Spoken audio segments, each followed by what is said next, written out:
Hi, how are you? Today we're going to see how to use Google Pay to send money. The first thing we need to do is enable our Google Pay to send money. We do this directly from the Google Pay app and we add a debit or credit card there.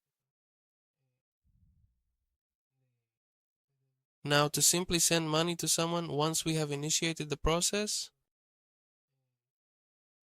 once we've added the card to Google Pay, what we're going to do is go to Google Messages, the app. You can download it from the Play Store and then we select the contact. When we select the contact, we'll see the pay option at the bottom. We're going to use this pay option to send money to that person. Here, a series of options will appear that we can choose from to send money. It's actually quite simple. Depending on the platform we've chosen, the app will open where we can set the amount we want to send to that person, and that's it. It's really easy to do. I hope this helps you. If this video was useful, please leave a comment and subscribe.